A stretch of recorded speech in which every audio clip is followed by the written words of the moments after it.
Go ahead, Randy. I was just going to say there's something definitely wrong with that child. I don't know what it is. I can't peg it, but I don't know if she was involved or she wasn't involved, but she's definitely a stew nod. You know what I mean? She's just like, I can't make any sense of her. Too. Yeah, okay. Well, here's what I've heard from a long time ago is that Dillman is different. She isn't quite normal. Yeah, she isn't quite all there. I'm sorry, but that's the way that they've worded it. She isn't quite all there. We don't know, Tommy. It might be something we don't know. But I've heard that since, holy shit, a long time ago, man. And I've heard it, throughout this whole thing is that there is something that's not quite right, So let me get this straight. A group of adults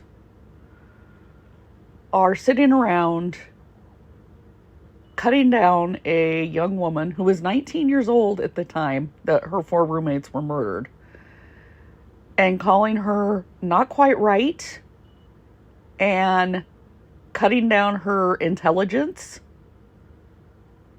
because she didn't react how they think she should have reacted to a horrific situation. They don't even know her. But Tommy's been told. Tommy's been heard. Oh, she's not quite right. Give me a break. Step back and think how you would feel if somebody was saying this about one of your children. I don't think Tommy would take too kindly if somebody had said this about his son, rest in peace. But I can't imagine he would be happy to hear a panel of people on a true crime show saying his child wasn't quite right. Do they ever step back and self-reflect and think about that?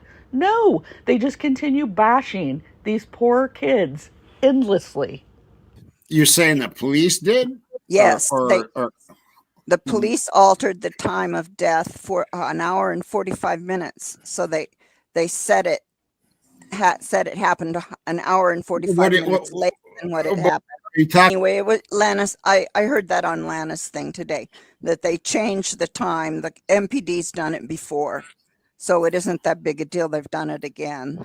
No, that case Lana was discussing is the Dr. Moore case that is up in Bonners Ferry, which is in Boundary County. Has nothing to do with Moscow Police Department or Latah or anything. So no, Moscow police have not lied about anybody's time of death. Way back, she did like a total deep dive into this guy, and she really thought that he had something to do with it. He's connected to Pennsylvania. He's connected to, check this out.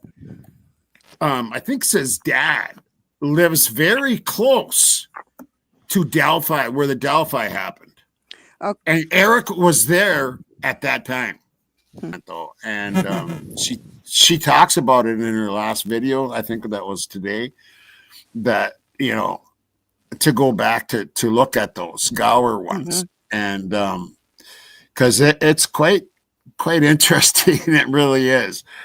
And she gets into the wife, she gets into the Pennsylvania thing, she gets into the whole Delphi where that happened, and he was there just not that far away, like 20 minutes or whatever it was. So Tommy, then do you know if Gower, his family's affiliated with a certain organization? I have no clue. No, okay, I didn't know if you discovered any of that. What organization? Okay, I did a video yesterday about Gower, and you can all go watch it. There's no affiliation to Pennsylvania. What Nika was talking about was that the Pennsylvania probable cause affidavit for Koberger's arrest accidentally did not redact Gower's name. That's what Pennsylvania was mentioned about. There's no connections to Gower to Pennsylvania. And he was not at Delphi. His father used to live near Delphi years ago. He still has family that lives in Indiana, but there's no indication whatsoever that he was at Delphi in 2017.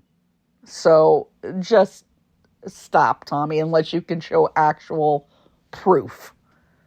And Nika is not a deep dive. She wouldn't know a deep dive if it bit her on her chicken nuggets. You know what I'm saying? Like this is planned. Now, like the rumors I'm hearing is that DM planned someone to be roughed up. The three girls just to be roughed up a little bit, and kind of as a prank, because Kaylee was always pranking them, pranking her, and it was supposed to be a prank, and that it went wrong. Now, did she hire Gower to do the prank?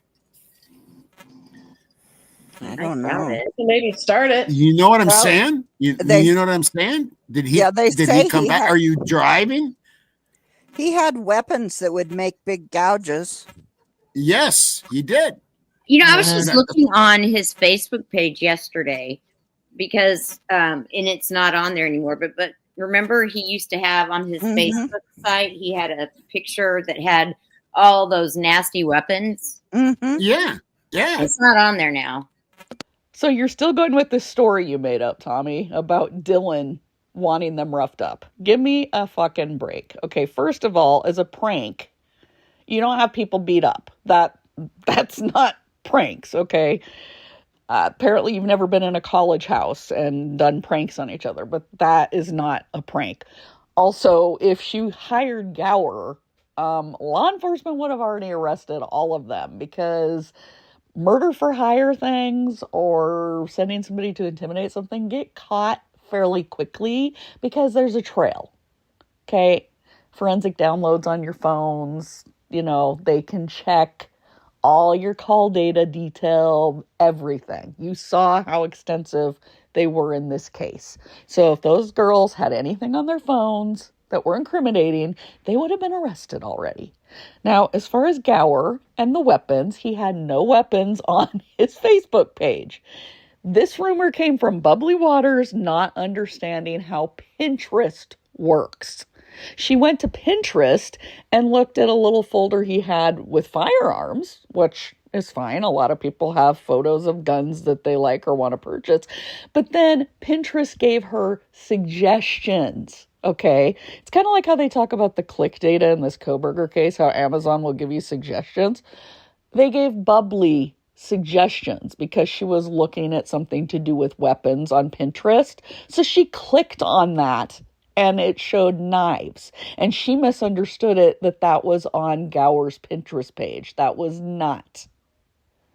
Pinterest will take you out to other pages of other people and companies when you click on that.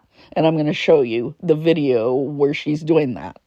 And then we're going to click on weapons.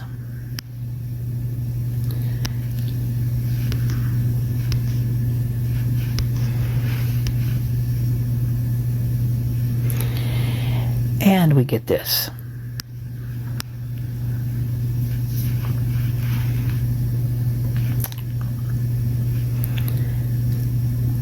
What does that look like to you? It looks like every freaking knife that they mentioned we've been talking about. Okay, this is what Bubbly clicked into. See what it says? Discover Pinterest 10 best ideas and inspirations for weapons. That was a suggestion page. That had nothing to do with Eric Gower's posts or his page. So you'll see where the suggestion popped up. So he was looking at his posts of guns, and then it's like similar ideas popular now. So then it has guns, weapons, ammunition, airsoft. So she decided to click on weapons. And she thought that was still Eric Gower's page. No. This is what happens when people run with shit that they don't understand. And now you have a whole bunch of people falsely accusing Eric Gower of being creepy and being interested in knives and having photos of knives on his Facebook, none of which was ever true. They go, check this out. They put only from 422 to 424, right? Right. Isn't it funny? That's the time that we see a tall girl with long hair running in and jumping into that truck at 423. Oh, isn't that nice? Isn't that nice? It fits right into that. So, in other words, if the timing on the text is true, then it couldn't be DM jumping in the exactly. truck. Exactly. Right. Exactly. So that's, to me, that's why they're covering this. Yep. Tall girl with long hair. Okay. And and that was at 423. And so they come out with this. Are they coming out with this just to cover that it isn't Dylan jumping in that truck? Well, with the timing, yes, I think so, probably. I mean, look at that. I mean, that's They're just corrupt. The coincidence is just unbelievable. You can't make this shit up.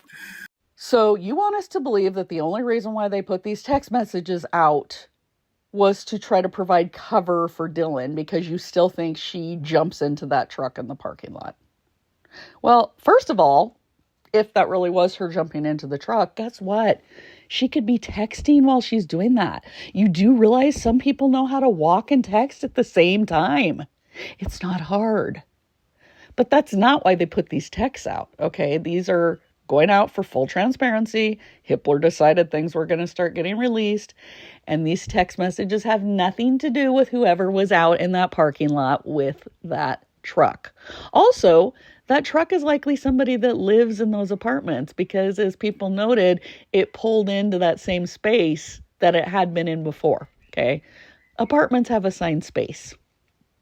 So it's somebody that lives there in those apartments.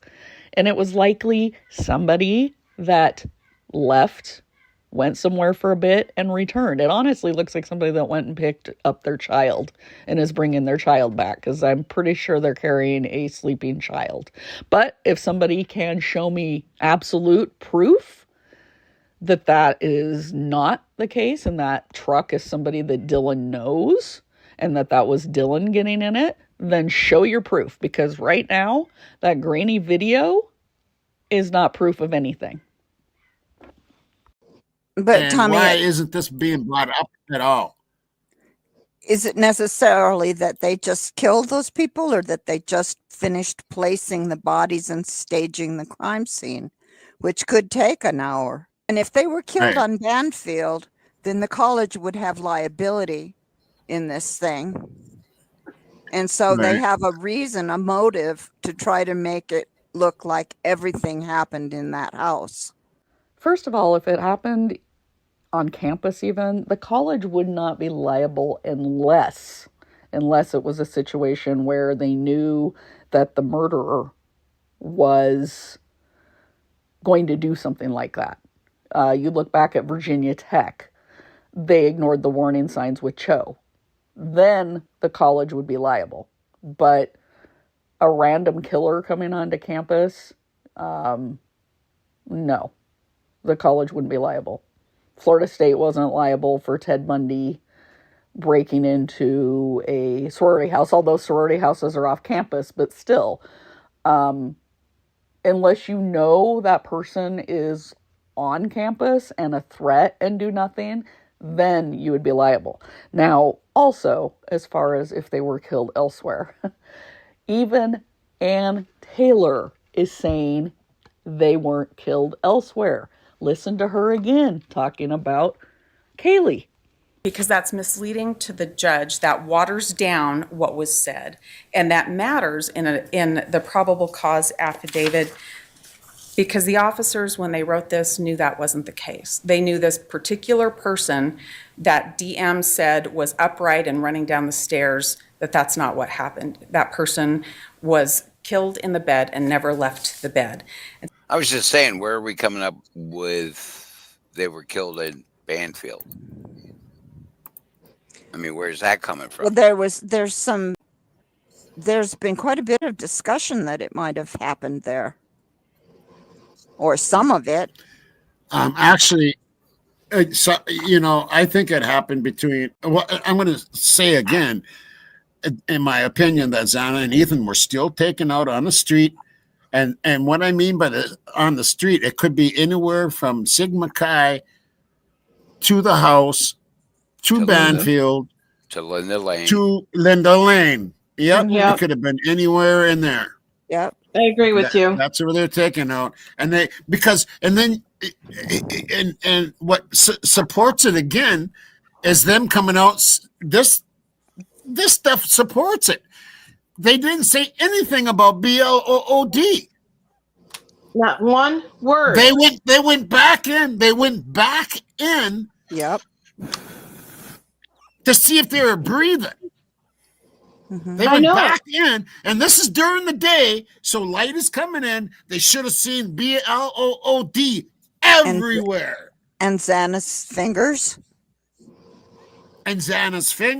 I mean, come on.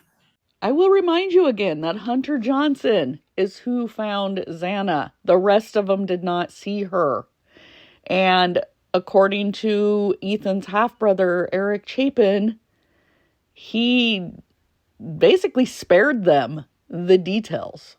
So they were on phone with 911, but they weren't seeing what Hunter was seeing. He wasn't telling them the full extent. And I also have a feeling that Hunter may have only went towards the doorway and didn't even go in the room and just saw Xana's body, realized she wasn't breathing, yelled down to them to call 911. But as far as these rumors about being killed elsewhere, people made that shit up because it's more, I don't want to say fun, although some people are having fun with this murder case, which is gross, but it's more exciting, more intriguing to come up with something different than what really happened. To say, oh, they were killed elsewhere and then the body's staged, because that just gives it this international spy kind of feeling, like this undercover murder mystery. And so people run with that shit because they get clicks and views when they do that. They get clicks and views because the truth is usually pretty boring. And so the facts don't bring viewers. They don't bring people giving you money to keep filling your head with nonsense every week. Well, if they saw Xana, they saw Ethan. Not necessarily, because if you see where I highlighted the doorway, Xana was there, and Ethan would have been around that corner to the left. And Hunter, being Ethan's best friend, if he saw him, I'm sure he would have said something. So I don't believe Hunter even looked in the room. He just saw Xana, yelled for the girls to call 911. Yeah, it's because all the BLOOD was out on the street somewhere. Exactly. Well, it might have been cleaned up, though, too. Cleaned up, right. Sprayed down with the hose. Yeah, Power remember washer, we heard washer. the power washers. We heard the power washer. We heard the power washers. Yes. Anybody that's been associated that's another with thing this channel has heard the power washers. And seen the guys in those HVAC suits? Right. Yeah. Or whatever they're hazmat. That's all been seen. Right. Yep.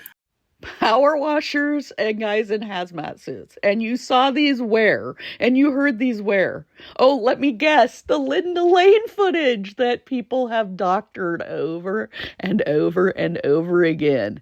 And made you think that you're hearing aliens from Mars and helicopters in trees and the sounds of guns cocking and mountain lions that disappear. Get the fuck out of here, okay? There was no power washers. There was no men in hazmat suits.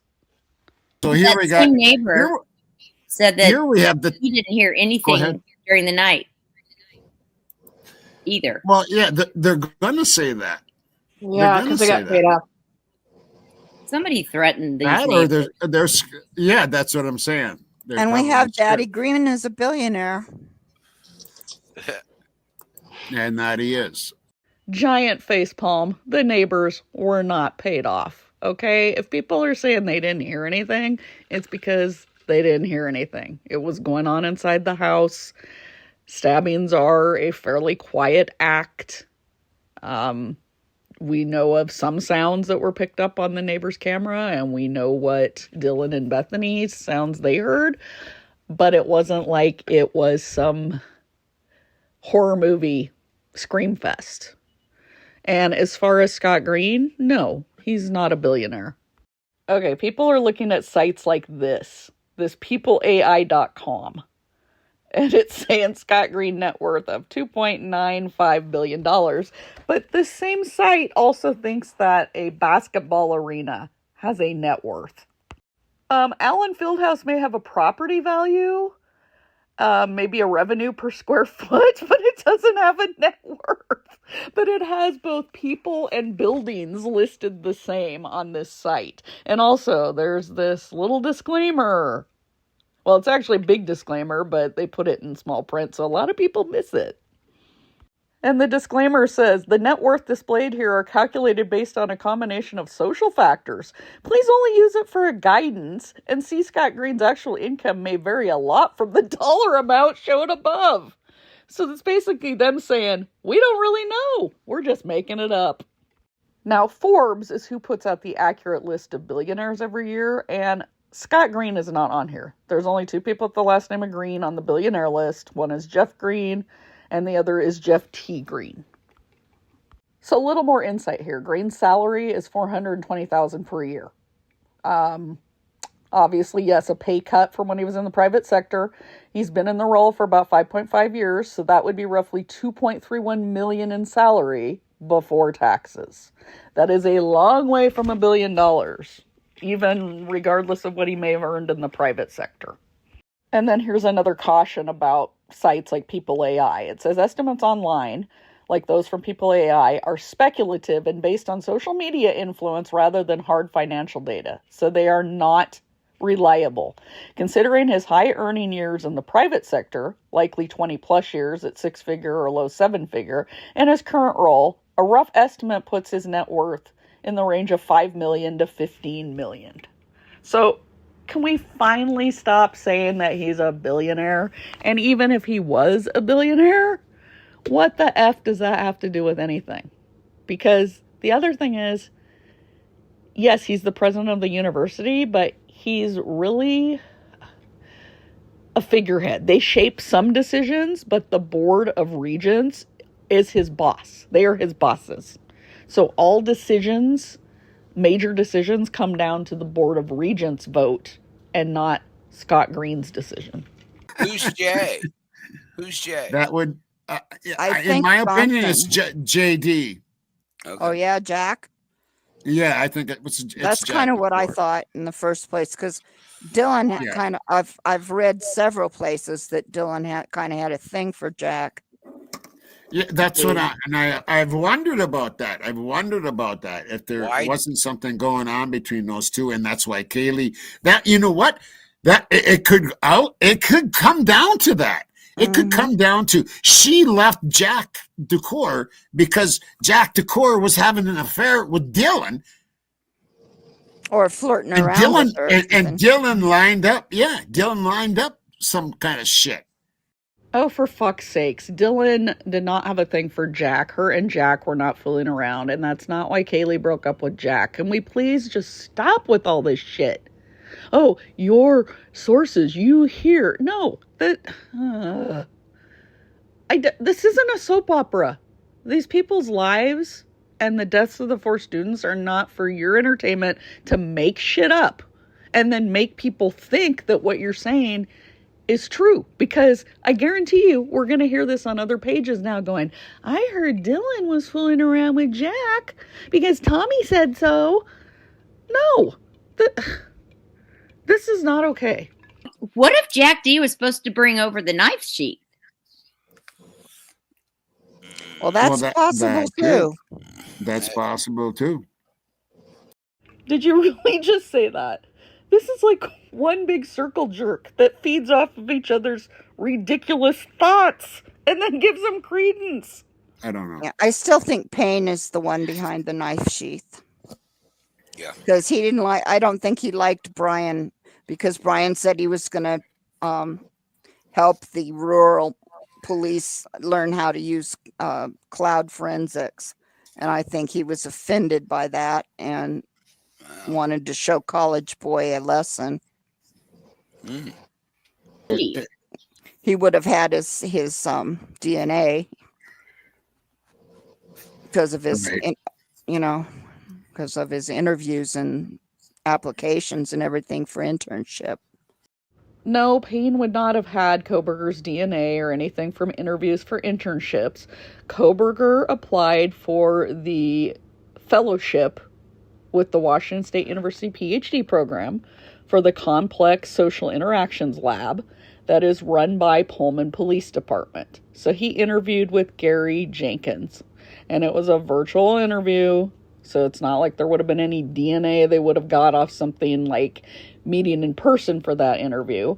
And also, DNA wouldn't have been taken at that time anyway for that interview. But the thing is, that was Pullman and WSU, not Idaho, not Moscow police, not Brett Payne.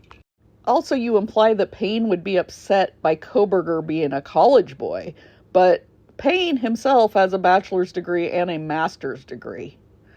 So I really don't think Brett Payne would care if somebody else was also a college student working on an advanced degree. And as far as the sheath and whether it was planted, you have this footnote right here in the defense's motion in limine number 6 that says the body cam footage of one of the first officers on the scene shows the sheath tucked under the covers next to Ms. Mogan. You know what that means? The sheath was there before Payne ever arrived. So can we stop saying that Payne planted the sheath? Who's the head attorney for the state of Idaho? Who's what? Who is one of the top attorneys, like the attorney generals or whatever, for the state of Idaho? I don't know their names. Mortensen. Mortensen. Yeah, he's. Oh no, isn't he? He's a district attorney. He's more than a district attorney. So the attorney general for the state of Idaho is Raul Labrador. Now, Stanley Mortensen is the Kootenai County prosecuting attorney. And no, he is not related to Dylan nor any of Dylan's family. That has already been extensively looked up. And when people tried to claim that was her dad or uncle, it was immediately debunked. I think that this is all paid for, and Hitler's paid for, in my opinion, and you're right. Yeah, it's going to have to go to appeal, and hopefully then the truth will actually be embraced at some point. I hope. I don't know. I still have just a little hope for Hitler. Do you? Yeah, just a little. Maybe he can make a change, but I don't know. Okay, I'm going to give you a Judge Hitler Not Amused award along with a tinfoil hat award for that because he's not being paid off. Nobody's being paid off. And when you say embrace the truth, what are you going to say if it turns out at trial that the truth is that Koberger did this? And that there's no vast conspiracy theory and no cover-up and no pressure washers and men in hazmat suits and no drug cartel going in the house and no staging of bodies and no Banfield massacre and et cetera, et cetera. What will you say then? Just another truck. In fact, I thought it was very interesting. Eric Gower seems to have a few aliases. Yeah. Grower is one I heard. Oh Lord, so Bubbly was showing what she claims was a relative's house of Gower's.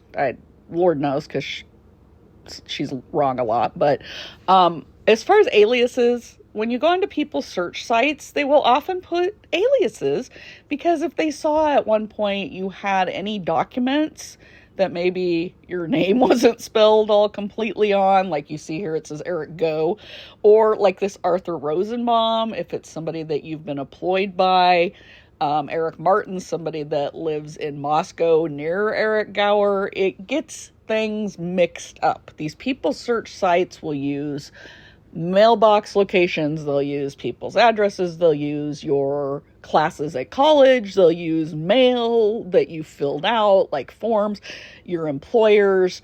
If you go in under my name, it comes up with a Veronica. I've never used the name Veronica.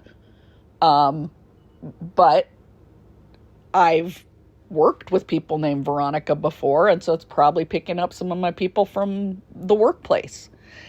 And so you can't go off these aliases on these people's search sites. Saga, at some point, Dylan will need to empty her bladder.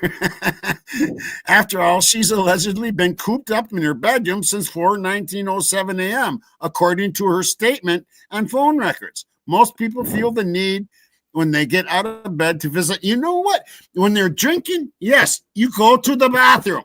Mhm. You know what I'm saying? And you know, the bathroom there too, Tommy, is right next door to Zaina's room. Yep. Right. So you're gonna have to go by the good vibe sign. You're gonna have to. Right. Oh my God! It's impossible. Except you forget she went down to Bethany's room. So there's a bathroom right next to Bethany's room, right behind that stairwell there on the first floor. So she didn't have to go upstairs. What is that? What is that? Looks like folks? bodies wrapped up in a You tarp. tell me. Sure does. In the back of a pickup, bodies wrapped in tarps. And in the back of a fucking pickup. In the back of a fucking pickup. Back there behind the fence on Now, loading this looks like something an in there. arm coming up. Mhm. This looks like an arm coming up and on the stomach. Okay. Mhm. What day was this? What time? This that I don't know. He doesn't Okay, say. you I didn't just put seen anything this, on there? I Okay. seen this last night and I'm going, oh my God. It went know what I'm right saying? past me. It looks like Yep. during the day. Me too. That looks like bodies to me. I'm sorry. Mhm. Oh, it does. It looks like at least two bodies. Absolutely. Yeah. Do we know And this where one looks like there's a And they're the going to do second it in the one back here. of a pickup truck like that? Right, exactly. On top of That a is mattress. Oh, atrocious if that's the case. right. Or yeah. another body. If there was a quadruple facepalm award, I'd give it to you. Also, the jumping to conclusions award. That is not bodies. That was a still shot from the day they took the mattresses and bed frames out of the house. Investigators removing several items from the victim's home, including what looks like to be a bed frame and a mattress covered in bloodstains. Helps to get the production value up, helps me do the research that is needed to give you the best information possible, the most correct and true information possible. Do we love a good speculation around here? Of course. Who doesn't love a good speculation? But it needs to be based off of facts, which have turned out, in our case, for people like me, Tommy, Bubby Waters, other channels like that, looks like we're right. Looks like we're right. But I don't want to get ahead of myself. Who knows? Who knows? But it looks pretty good, guys. Oh, giving you the liar, liar, pants on fire award. You speculate not based in fact. Your guys' speculations are wild and false and not rooted in anything close to fact or reality. And that's just amazing that you think all of you are right. What have any of you been right about so far? What? I'd love to know. Eric Gower. Very Yeah. interesting. Mr. Gower. There's someone in Scranton, Pennsylvania. Now, this happened in January 30th of 2020. Now, why is this very important? Not only is this guy charged with rape of a 13-year-old girl, his name's Eric Gower. And he was 34 at the time. And in Pennsylvania, where he's been connected to, and also, like I said in last night's show, that this guy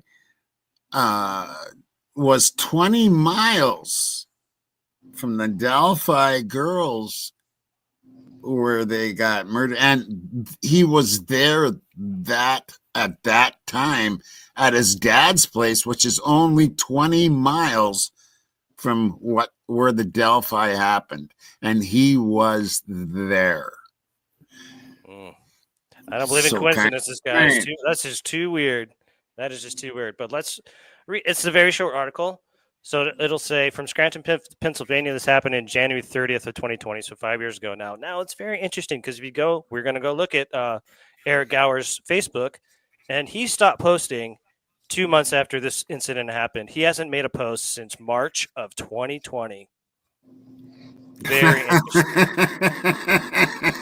That's true. We were looking at it when we were looking at. We were looking for it. Yep. He has not made a post since March 27th of 2020. Very interesting. Very shortly after this happened. Yes. And then we'll go look at his pictures because he's a fucking weirdo. That's a pretty big boom. He's got. Not this again. Like, seriously, Tommy, can you go 5 minutes without making shit up? Okay, there's no indication Gower was anywhere near Indiana in February of 2017 when Delphi happened. None. His dad wasn't even living in Indiana anymore. Yes, I already explained earlier in the video and in another video that he had relatives there, but he definitely wasn't staying with his dad at that time because his dad lives in Alabama. Well, if he was down in Alabama. But also, bringing up a rape article about somebody with the same name who is obviously not the same Eric Gower? What the fuck? Rory, you just said that you guys only speculate based in facts. Well, try using some actual facts, maybe. Yeah. So Eric Gower, 54, of Scranton. So we have to, they say he's from Scranton, but we'll see. Is facing rape, statutory SA, and other related offenses for the crime allegedly committed in December of 19. So this actually happened in December of 19. Right. Gower was in the news way back in 2012. That's while working for Bolus Truck Parts and Towing. He smashed into a bridge downtown Scranton and left the scene. He ended up being sentenced to jail for that. Now, are we saying that this is the actual Eric Gower? No, we are not. Right. But we don't know yet. You don't know yet? Of course you know. The Eric Gower that is in Moscow was in 2012 in high school in Kamei, Idaho. He wasn't smashing trucks into bridges in Scranton, Pennsylvania. I mean, come on. It doesn't take a rocket scientist to look at that article and understand it's not the same Eric Gower. This just came in. I mean, this came in. I hate when it comes in right before a show because we have no time to. I hate it too, but it is interesting to talk about. If anything, it's just very interesting to talk about. It doesn't matter if it just came in before the show. If you don't have time to vet something, don't run with it. But also, it's pretty obvious, even if you don't take the time to vet it, that it's not the same person. I mean, how would you guys like it if I went and found somebody with the same name and then said, oh, well, this may not be the same person, but it's interesting to talk about. Someone with the same name as Rory was accused of rape. So I'm going to talk about it and throw this out there for the whole world. Give me a fucking break. Disgusting. Yeah. So Eric Gower. Nasty clown face. Oh, there's right here. The clown face. This is disgusting. There it is.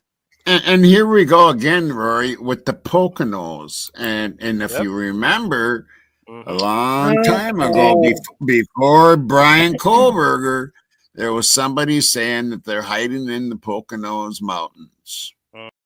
Tommy, can you please show me where on Eric Gower's page it mentions anything about the Poconos? I think I already cleared up earlier in this video that the Pennsylvania mention was by Nika's Chicken Nuggets, talking about how Pennsylvania didn't redact his name on the probable cause affidavit for the Kohlberger arrest. Remember that? Yes, I do. Now, we're not saying this is the actual Eric Gower. It's very, very... No, we don't know. Here's the problem, though. Somebody just asked, isn't he 29? We don't know that because apparently he has multiple aliases. Yeah. I wonder why. Exactly. He's got aliases. Now we might know why. We might know why right here. And this is why we are bringing this to your attention, is because if this guy has multiple aliases and he's a psychopath, we need to find this dude. Okay, A, can the bullshit. You know that's not the same Eric Gower. B, can the bullshit about the aliases. And I already explained how these people search sites will put aliases. Guess what, Rory? There's aliases listed for you on the people search sites.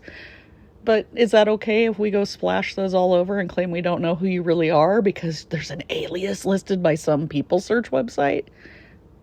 Give me a fucking break.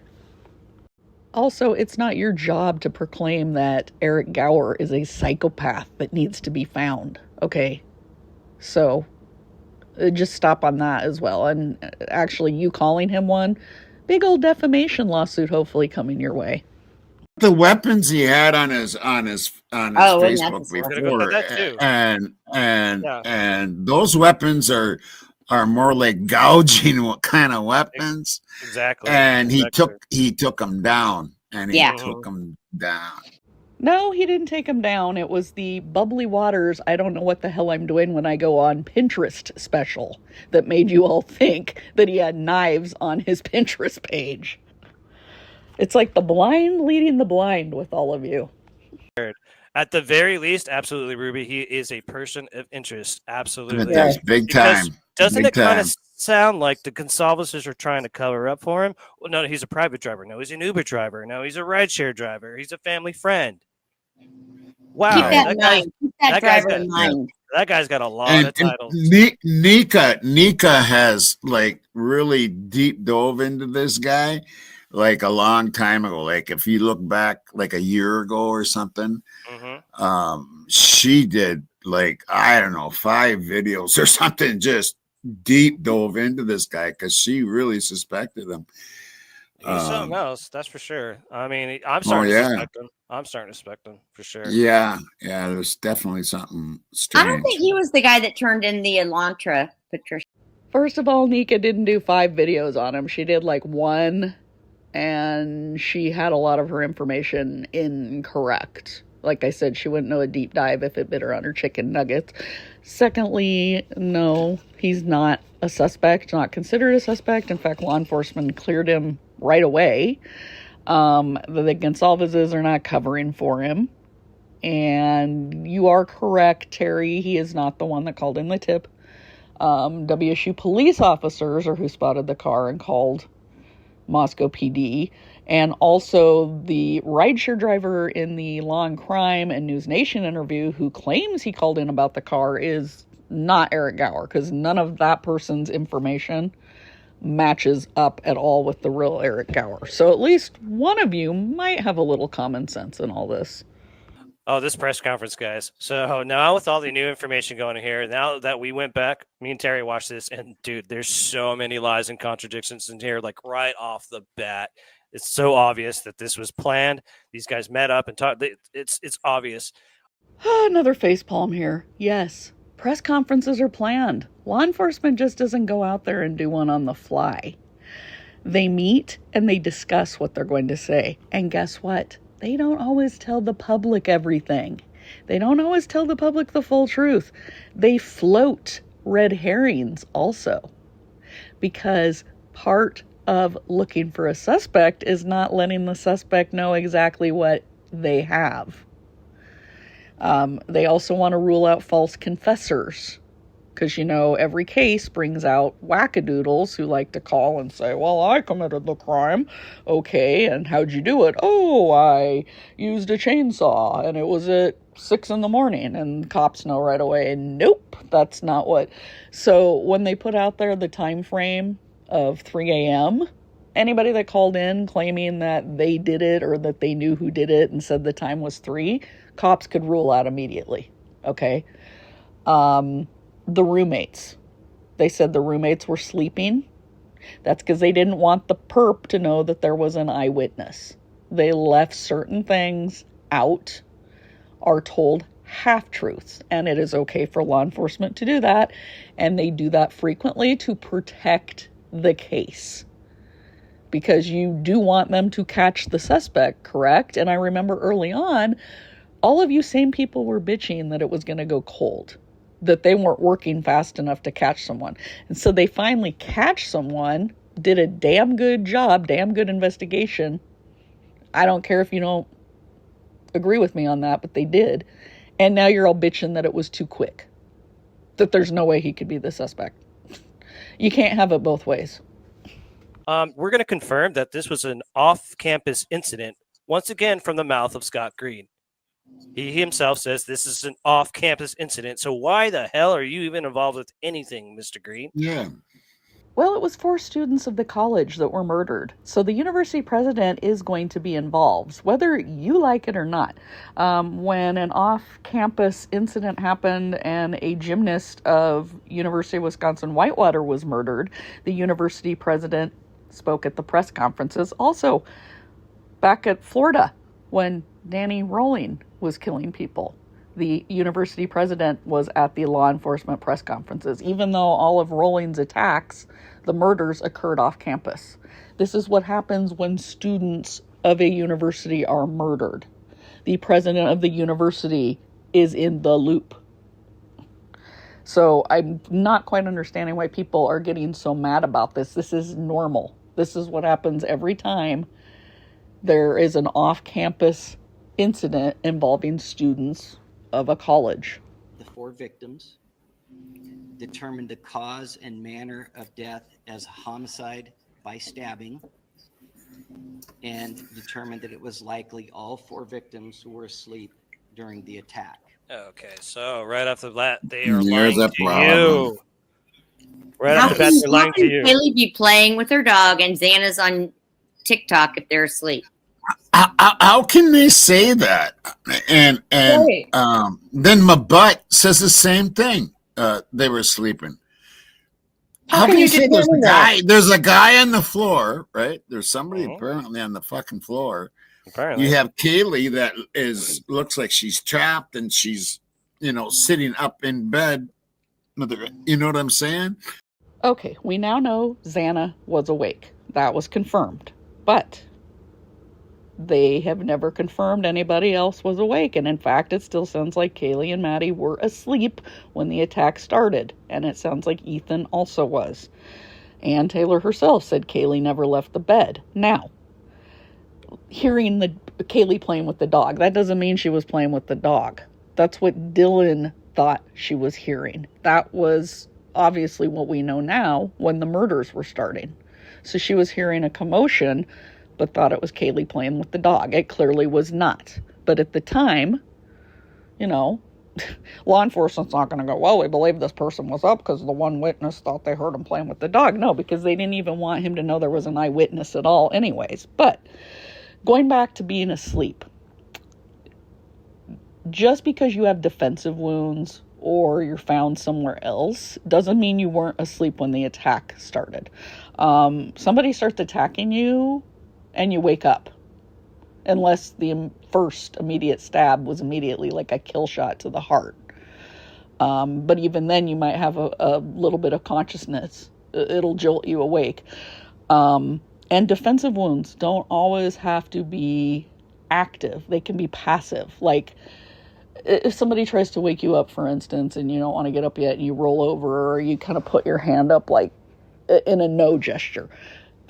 Just the act of putting your hand up maybe to shield your face is a passive defensive wound, but it's still a defensive wound. And we don't know yet what their defensive wounds are. They have never been stated by the coroner which type. We've only heard things from parents.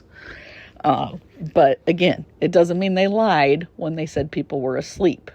Now, we know they determined later Xana was awake, but that was an early press conference, and they were still gathering a lot of the information. So to me, this is the easiest way to push their narrative that it was one person that took advantage of these kids in the middle of the night. They're all asleep, and that's how they can justify the 8-minute timeline. It's because they're all asleep, so that's how you got in so quick. Well, what do we know about that? Everyone's awake. Bullshit. How does Kaylee, per what Steve Gonsalves says, get slumped in the corner with defensive wounds on her? Right. No. No. And how did Maddie get 3 DNAs in her How does Maddie get 3 DNAs underneath her fingernail? Exactly. Okay, so the sleeping has nothing to do with the narrative. Look up the Brentwood massacre. People were awake, sitting on couches in a living room. The guy walked into the kitchen, picked up a knife, stabbed and killed 5 people. They were all awake. Doesn't matter, asleep or awake. One person can do that. And again, defensive wounds. It doesn't mean you weren't asleep when the attack started. It just means that after the attack started, you were trying to protect yourself or reflexively put your hand up, etc. So, and then underneath the fingernails, the DNA. It's saying one of them's Maddie's, so her own, of course.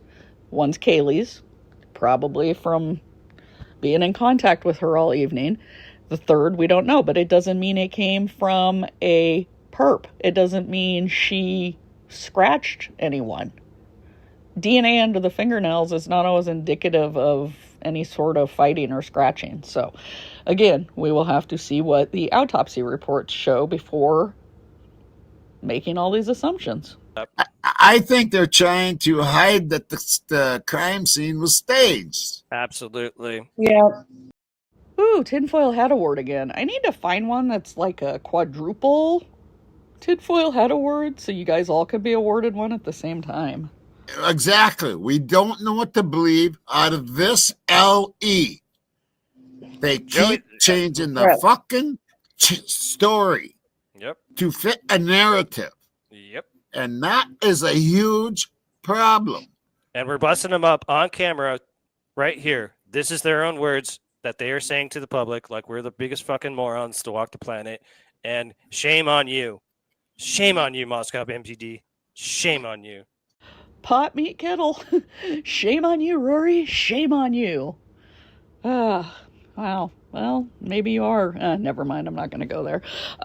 But law enforcement wasn't changing anything to fit the narrative. Early on, they decided what they were going to put out to the public. And then once the court documents started coming out and you realized that what they floated to the public wasn't the full information, you guys got butthurt. But there's no need to get that way. That's how investigations work. Again, they float certain things out there and don't tell you certain things to protect the information. What you need to be going by now is the court documents. So all the documented facts that are coming out now. Bunch of bullshit. Bunch of bullshit. Mm-hmm. Yeah, so here's the best advice we can give you, Jeff. Read the first part of the 911 transcript court doc. It tells you all of them saw Xana on the ground. Actually, no, it doesn't say they all saw her. It says Hunter Johnson discovered her body. Of the rest of them, it says they personally perceived the event. Doesn't say they saw. Perceived. Perception. That can happen from not just sight, but sounds, smells, etc. So if Hunter Johnson's yelling down to them from the second floor, they're perceiving based on what he's telling them. So no, nowhere in this document does it say they all saw her body. Problems, no. You from the get-go, you had all this information, you knew it, and you chose to continue. Yeah, you know, if they didn't lie like this all the time right off the bat, and we're catching them in lies, we caught them in lies on the stand. On the stand, Payne lied. Payne lied. So, Jeff, do you remember that too? Do you remember that too, Jeff, when Brett Payne gets caught in lies and can't remember where his Monday's Machineries that's like half a mile down the road? Can't remember, don't recall this date, don't recall that video. Probably doesn't even remember. I think he was in a dream state when he wrote the PCA. I don't think he remembers that either. So, Tommy and Rory, please tell me specifically what Payne lied about on the stand, because I don't recall anything he lied about on there, and Hippler certainly didn't see anything he lied about either, because he didn't award the Franks hearing, and he didn't find anything they stated wasn't true. But Monday's Machinery, just because somebody lives in the town with a shop doesn't mean you know that shop, okay? And I can tell you I've driven by Monday's Machine many times on Highway 95. Never paid attention to it. When they brought up Monday's Machine in that hearing, I had to go look up where it was. Because I do not pay attention when I'm driving by on the highway. I don't need that business, so why do I care?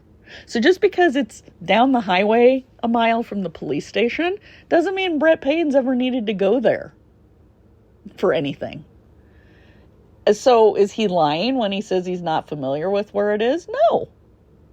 I mean, give me a break. If I ask you about some business in Spokane, Rory, and you aren't familiar with it, and you say, well, I don't know where that's at, and I go, well, it's 2 blocks from your apartment, does that mean you're lying? No, it just means you probably never had a reason to go to that business before and never paid attention that it was there. Moscow law enforcement not want help from anybody. Right. Think about that. Why would they do that?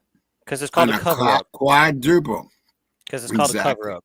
That's why. You don't tell FBA go fuck yourself. You don't tell ISP to go fuck yourself. Right. Yeah, exactly. It don't work that way, guys. Don't work that way, guys. Yeah. It does not. All resources, absolutely, truly, Philly, absolute all resources treat this like the cold case on day one. Absolutely. They wanted this gone on day one. Yep. Yeah. They did. They wanted it gone because they knew exactly what happened and who did it. They knew. Well, yep, they sure did. Yeah, and didn't what he would the captain was Lanier was saying, you know, if I'm correct, he's the guy that said, you know, no more gossiping or no more rumors, stop the rumors. And no, they just want us to stop talking. They want us to just believe them and move on. Yes, they did. No, they wanted you to stop gossiping. They wanted you to stop making up harmful shit and defamatory statements like you guys do on your show. You guys are a prime example of what they didn't want. You had that professor being accused falsely.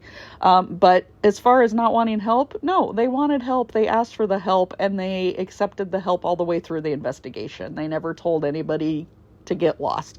In fact, Lanier, it says it was standard in a major case. If 4 homicides wasn't a major case, what was? To alert the Idaho State Police, and he did that too. See? Talks about what Lanier did as soon as he found out about the murders. So Lanier already contacted Idaho State Police, and as soon as Fry got back into town, he contacted the FBI. It says Fry called the Bureau and asked for their assistance. It was quickly arranged. A team of agents, eventually about 40 in total, would be dispatched to Moscow. A smaller group flying in from Salt Lake City would be arriving as soon as tomorrow. And as he'd specifically requested, 3 members of the BAU, 2 men and a woman, were also being dispatched. So what does that tell you? That doesn't tell you they wanted the case gone, or that they acted like it was a cold case, or that they didn't want any help. No, that tells you the opposite. And that case had a lot of people working on it, and that's how they were able to find Kohberger and solve it so quickly. So, Daryl, yes, it says in the documents that both Dylan and Bethany did block their testimony for the pretrial hearing that was supposed to happen. So that was the whole reason that happened. So these girls didn't have to testify until trial. And this is why Bethany is so scared out of her mind to come back to the state of Idaho. She does not want to come back. And didn't she ask, I'll only say something if you promise I don't get arrested? Again, this is a rumor I heard. I won't confirm that. But has anybody else heard that as well? Well, she said that Tommy, right? Is Tommy here? Oh. Yeah, he's on mute. You're muted, Tommy. Yep, I'm here. Didn't she? Yeah, yep. Bethany had made sure that she was signed that she wouldn't get arrested if she came back to that state, right? Yeah, she made it so, to have immunity. Yep, that's right. Yep. She wouldn't come back to testify to do that. And as soon as she did and signed that and all that, and then all of a sudden, bam, the grand jury. And she wasn't able to testify. So what's that tell you? Know what I mean? Yep. Yeah. No, Tommy, what do you mean? You're putting words in her mouth, okay? First of all, she wasn't scared to return to Idaho. She's been back to Idaho, okay? She's been visiting friends, gone on vacations up in Idaho. Ann Taylor wanted her to come to the preliminary hearing to testify for the defense because she thought she may have something exculpatory. Didn't even know, just thought. And preliminary hearings normally don't require anyone to come testify. The cops can read your statement. Hearsay is allowed. So witnesses normally are not there. Law enforcement just reads your statement. Now, as far as the immunity, she did not demand that. You're putting words in her mouth again. She did not say she would only come back if she signed this immunity thing. out-of-state subpoenas have standard wording. It's boilerplate language. It's basically every state does this. Idaho isn't the only one. So we'll take a look at the statute. Okay, I've posted this before, but apparently you're so set in your narrative that you ignore it, just like the proof of the hybrid car. But this is for out-of-state subpoenas. It says, have exemption from arrest and service of process. If a person comes into the state in obedience to a subpoena directing him to attend and testify in a criminal hearing or prosecution in this state, he will not, while in this state, pursuant to such subpoena, be subjected to arrest or the service of process, civil or criminal, in connection with any matter which arose before his entrance into this state under such subpoena. It also says if a person passes through this state while going to another state in obedience to a subpoena. This is standard language on any out-of-state subpoena document. I showed examples from other states in one of my past videos. Bethany never asked for this language to be put in there.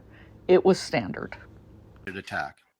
But we recognize this is not good enough for some of our students who will want to complete their semester remotely until the person who committed the crime. So like I said before, they still have not told us why this is a targeted attack. What evidence did they see? We've never, ever known this. I'm dying to know this. So what a targeted attack means, like what? They went after a specific group of people or person. Henceforth, why we get reports why Kaylee was beaten half, her face was unrecognizable. But they've never reported this to us. I wonder why. And what about the house? We're also and what about the house? What evidence did you see or did you suspect why it would be the house? So that would mean something was stolen. They broke into, like they tore apart the walls looking for something, something tore apart the floor, something like that. What evidence did you see that you thought the house could have been a target? Or the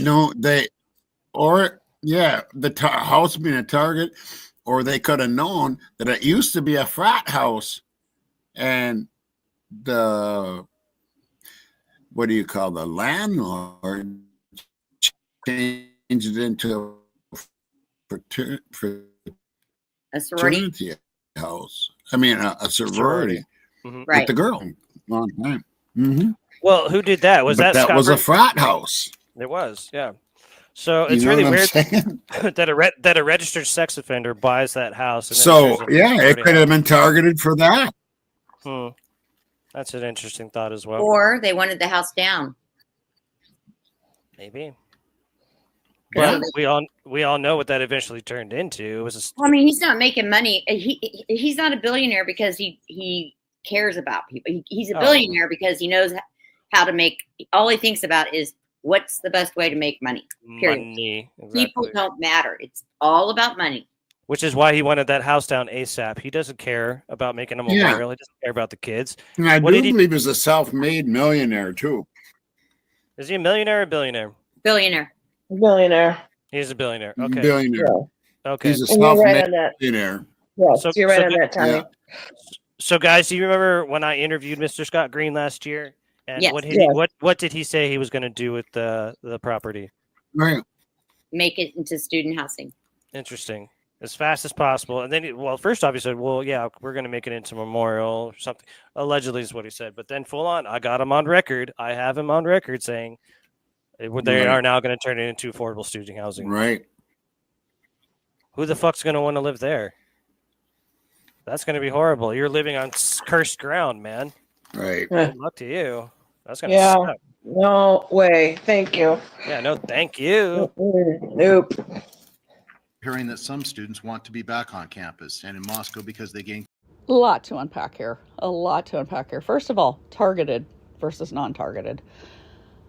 Law enforcement knows within the first couple hours whether they believe something was targeted / isolated or like a mass murder spree killer situation.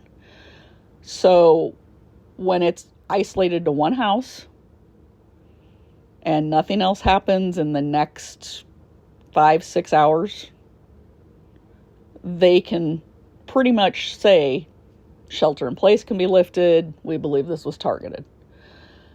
Now, had they found more people dead in other houses in the neighborhood or over in the next town over or up the interstate, somebody going on a shooting fest, killing fest, then obviously that would not be isolated or targeted. So it just goes by whether anything's taking place in the next few hours. Now the house could have very well been the target.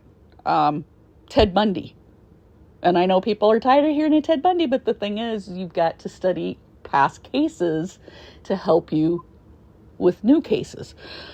The Chi Omega house, why he picked it, had a faulty backdoor lock that he spotted. So the house was the target. It was vulnerable. The victims, he did not pick specifically. The house he targeted. I believe, and we won't know, of course, unless Koberger ever talks and says what his motive was, but I tend to think the house was the target. He saw that it was vulnerable. There was 2 floors that had sliding doors. Sliding doors are the easiest to break into if you do not have a dowel in it. And soapbox, if you have a sliding door, always put a dowel in it. And if you're on vacation and the room has a sliding door, make sure that dowel at the hotel works. If not, go get something to put in there. And this is not saying that the girls were at fault, that anybody was at fault. It's just saying there's things you can do to make it less easy for somebody to break in. Had a tree-lined backyard. Dark at night back there. The apartment complex on the side doesn't have windows that are facing directly at the house, because there's no windows down the side of that apartment complex. They're only on the back and front.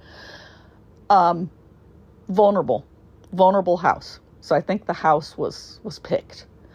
And as far as the house itself, it was never a fraternity house. It's a rental house. Who gets to rent it is based on who gets their application in first to the rental agency whenever the lease is coming up. And sometimes people get an in because if they're already living in there, then of course they can re-sign the lease and get their friends in there with them. But it wasn't a fraternity house. Never was a fraternity house. As far as Scott Perkey, he hadn't owned it since 2002. He had sold it back in 2002. So that would have nothing to do with it either. Now, Scott Green, in your own interview, Rory, never said they were going to put affordable student housing there. Go back and listen to your own interview with him. He was talking about the program with the architecture students. They have a program with the architecture students, nonprofit, to build a small home. And it is not for students. Yes, it's for low income, but it's for somebody in the community. They have an application process. This will be the 3rd one they're doing. They've already done 2. So where 1122 would be the 3rd.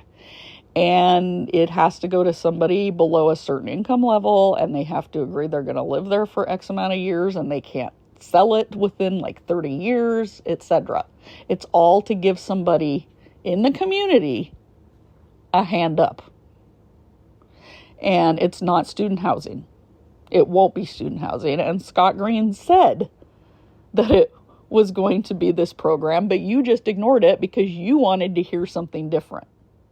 But go back and listen to what he told you. He never said it would be low-income student housing. Yeah, you asked me this question quite often, and I want to hear everybody's thoughts, chat as well. Why would the Chapins let their kids go back to this absolutely heinous crime scene in school after everything that happened? Would you let your kids go back to a school where your fucking kid just got murdered? No. Anybody else? The only thing that I have come up with, my theory on that, Roy, is they probably are going to school for free.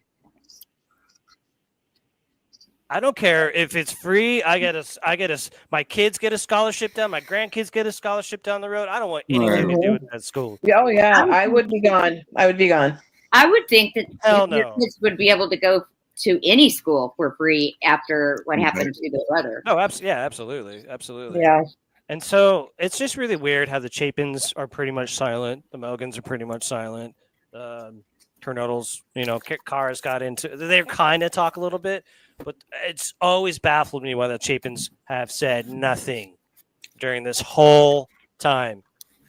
Why? And then you send your kids back to the basic where Your poor son got killed less than half a mile away. That's too much. I don't get it. Except for one major thing.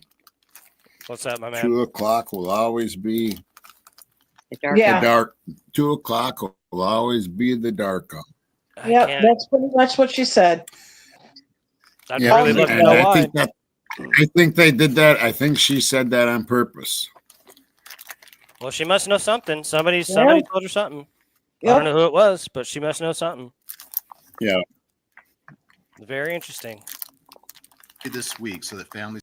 So about the families. Every family handles grief differently. So just because the Chapins don't say a lot doesn't mean there's anything strange or unusual about that. So I wish people would leave the families off limits in these true crime conversations. Now, as far as the kids going back to school, Stacy left this on her Facebook page, okay? It was a family decision. And I'll let you read this, but they're saying that they believe they made the right decision. Now, the other thing is, those kids are over 18. They can go wherever they want. So even if the parents are not happy with them going back, that's still their choice. And it was probably best for healing to be around their friends and continuity, to go back to your same professors, your classes, your major that you're in. A lot of times routine helps people with healing. I can't speak for them, but I just know from others and my own experience. Now, as far as the 2 a.m. comment, I'll play the video clip. Different. It's a very different. 2 a.m. is a dark hour. I can tell you that. We're all. That has been mischaracterized so much. That had nothing to do with the times of the murders. That is an old phrase. I used to hear my Catholic grandma and my great aunts and everybody use it when somebody had passed away or somebody was in the hospital with a stroke and they wouldn't get sleep. And they'd say, 2 a.m. is a hard hour. 2 a.m. is hard. And I did a whole video on that. There's actually psychological studies that show 2 a.m. is when people are most awakened with intrusive thoughts. And grief causes a lot of that. So she used an old phrase and people took it as meaning the murders happened at 2. And that's not what was meant. And I don't want to waste your time going back and forth looking for it, but if you want to go look for it, and our apologies that we somehow lost that. He does say it is an off-campus incident. So if this is an off-campus incident, what the hell are you doing at this podium, Mr. Green? You have nothing to do with this. Exactly. Like, so that this right here, ladies and gentlemen, I think you're looking at the real leader of what is going on out there. I do too. 100%. There's no reason. There's no business. This man should be at that podium right now. Nope, not at all. No. There's the way that he's talking is exactly like somebody that's trying to push a narrative. He's in charge. There's no emotion to it. Yeah. He's leading this. I'm sorry. There's just too much. Too much. This guy definitely has to have something to do with this, in my opinion. And I award you with the tinfoil hat award again, because Scott Green had nothing to do with the murders, and him speaking at the press conferences was because it was for students at the university he's the president of. Just because it's off campus doesn't mean it doesn't involve the student community. JB, Kaylee's brother did go to University of Idaho, as far as, because I remember hearing Steve say that he pulled his son out. No, they didn't pull Steve Jr. out. He graduated. So, anyways. A dumpster, that's for sure. Tony, and he has a black hat on, too. Yeah, so that's like at least the third person that is all clad in black.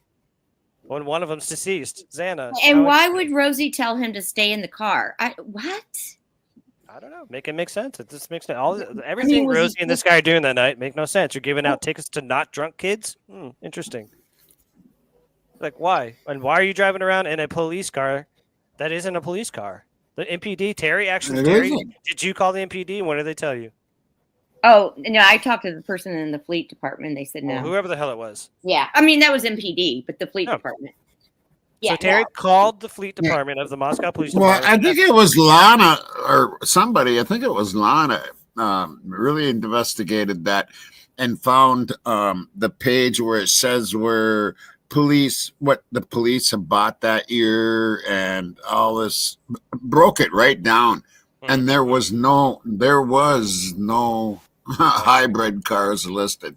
They period. do not have those cars. They Well, do you not have guys, them. we just watched the very first press conference in New Mexico on Gene Hackman. Okay. You saw this, Roy, right? Yeah, because I played. You're like, oh, yeah. And before I'm posting this yet again. Here is the proof that Ford Fusion hybrid was theirs and was in use in 2022. And I got that from a FOIA request directly from the Moscow Police Department. But it's pretty obvious these kids got their shit under control. So, I mean, I don't know what he's trying to do, but I think it's to establish a timeline or to cover some sort of nefarious activities that he is doing. Again, speculation, Right. don't know, but I mean, this is a bogus stop. This is a bogus stop. It's completely bogus. No, it's not a bogus stop. And they had a federal grant to do those minor in consumption / minor in possession stops. That was their job. Now we can talk about why those laws are stupid, but they're on the books, and so the cops are still out there enforcing them. I do have a question. There was a 911 call at 3:01. Was that Kaylee? Was it? That's the question I'm asking. Was Okay, it Kaylee calling? I mean, you're talking at 2:56 at 3:01. There's a 911 call. Where did you get that information, Tommy? Yeah. I've heard this, but yeah, I don't know if it's verified, but yeah. Mm-hmm. So what? No, there wasn't a 911 call. This has all been rehashed before. This has all been debunked. This was for the students at the Banfield. Officer requested a case means that the officer spotted them and stopped them to write citations. And the time reported was 3:01, and you'll see that's when the first officer goes back to the cop car to call it in. So the stop actually started at around 2:53 a.m. per the body cam, but it got reported as 3:01 because that's when he called it in, and that's when it goes on the activity log. But they're not telling us. So why would they not tell us about that 911 call? That's a big one. Exactly. That's a huge one. Exactly. It Well, was in. Sherlock, It was in okay, so some of it the was in the people, Rory, reports. are saying that is true. The 3:01 a.m. is real call. Yes, It's a real call. It's in the call logs. Okay, well then we have a problem. Why did MPD not respond to that So call? 3:01. Think about it. 2:56 is Kaylee's last call. If there was a real problem going on, what's the next call she would make? Yep. She's trying to get a hold of Jack. She would call 911. Yep. That's huge right there. Yeah, that's a problem. That is a problem. Oh yeah, Sherlock Holmes, the blind leading the blind again. There was no 911 call. This was the call. It's called a call. It's on the call log, on the activity log. It was officer requested. It was the Banfield stop. And you know about it. They told you about it. The body cam footage was released through a FOIA request. I mean, it's not like nobody knew about it. We all knew about it. It was the stop of the kids on the Banfield. This is the only reason we have this body cam, because the Moscow PD was being asked about the 3 a.m. 911 call. They said it was those not drunk kids instead. I'm telling you. I believe that 100%. Yeah, here it is. Oh yeah. Yeah. Why would anyone call Every 911? bit of this is all tactics. It's all this is. It's all a distraction. Yep.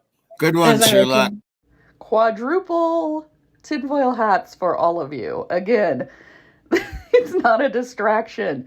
It wasn't a 911 call, but it was a real call on the call log because it was a stop for citations. I can't recall that, actually. I'm not going to say. So what's just Angela saying? Nope, it was the neighbors who called about having screams. The cop blew it off. Yep, they did. It's in the daily logs for the. Okay, so those screams alleged. I think those happened around 3:12 when those kids are running down the street. Correct? Yeah, it's that 301 call. That 301. Yeah. So what should that tell you? Maybe that's when shit started going down.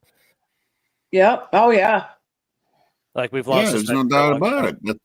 That's exactly the timeline. That's here we go. When is the last call to Jack D? 2:56. When does that alleged 911 call go out? 3:01. Boom. There you go. 3:01. And when does the 8 people run by the that police light right in front of that police light? 3:12. 3:12. I mean, come on. I mean, you can't make this shit up. This is it all fits. Can't it all fits. Ooh, did you see what Sherlock Holmes said about that? What did they say? Yeah, the original 3 a.m. 911 or 911 call log was scrubbed. Many things happened in real time. They denied all FOIA requsts about the 3 a.m. call. 3 a.m. call. Yes, they did. Change it to the alcohol violation. Very interesting. Right. Oh my God, you guys are getting an Embry Award for this one. You're getting a Pavarotti Award. That 911 call was not scrubbed because there wasn't a 911 call. There was nothing for screams or anything. It was the 3:01 a.m. call on the call log for the Banfield, not an actual 911 call. Officer initiated, and it wasn't scrubbed. It was there, okay? The minute the news came out about the quadruple homicides, people started looking for the police logs. And once the police logs for that day were up, guess what was also on there? That 301 Banfield alcohol. It wasn't scrubbed. Go back and look at anybody's screenshots and videos from the next day after the murders when that log came out. Wasn't scrubbed. Take off your goddamn tinfoil hats. Looking for him at the very least. Oh shit, why is Xana down here? Where's Ethan? Where is Ethan? But they never ever say anything about it in the phone call. No, and also according to the PCA, Ethan was supposed to be in front of the door, so you would have to open the door to get past Ethan to view Xana. Okay, also just to kind of, I'll disagree slightly with you on that because in the PCA, all it says is that as Payne is walking towards Xana's door, he sees Xana on the floor, and then he sees Ethan. So he doesn't imply that. So again, the doors are supposed to be open. All the doors are supposed to be open. So that's another. Yeah, because don't you remember that? I mean, this is not in documentation. Oh my God, I never said I'd say this, but thank you, Rory. You were basically right about this. It says, just before this room, there was a bathroom door on the south wall of the hallway. As I approached the room, I could see a body, later identified as Kernodle's, laying on the floor. Kernodle was deceased with wounds which appeared to have been caused by an edged weapon. Also in the room was a male, later identified as Ethan Chapin. So he was not blocking the doorway or lying in the doorway. The declarations were made immediately after Hunter discovered Kernodle's body, not Ethan's, and he said immediately after he went into the room, only Kernodle. No, that's not it. You got to tell them this. They don't even know that their own roommates are they didn't even check. They just said it. We didn't even check. Yeah. They already knew. They already knew because Dylan told them. Or that. Yep. So once again, now these reports that people were over there in the morning, 8:39, that's pretty much verified. That's got to be true. So once again, you got to ask who's texting those people. Was it Dylan and Bethany texting those people to come over at 8:39? Because what's the reports? That was pretty like people already knew that something had happened at that house very early on, way before the cops did. Where does that come from? That has to come from Dylan or Bethany. Or somebody else is involved with the crime. Right. I mean, what else is it? Just like, what else is it? Well, I hope Ann Taylor is watching or she watches this and realizes, let's try to read it backwards. That would be awesome. Because that just, and then look at the things that we just pulled out that we caught. What? Okay, Ann Taylor's not going to read that backwards, and Ann Taylor doesn't really care what you guys are saying as long as it's not something that's going to prejudice her client at the trial. No, Rory, the 8:30/9 o'clock Snapchats and all that crap that WSU Kim and others said are not confirmed. Okay. In fact, this confirms that Dylan didn't start texting anyone until around 10:30. So probably after she woke up. And then nobody was over there until right before the 911 call. That's all backed up now by those documents. So nobody was over there at the house at 8:30 or 9. It was just Dylan and Bethany sleeping until it looks like about 10:30. So, yeah, show me your verification if you believe it was verified. Show me that proof. And I'll say it again. Please be ethical and responsible when you are reporting on these cases, because they are real life with real victims and real family members and friends. And you affect real lives when you pull shit out of your ass and run with it.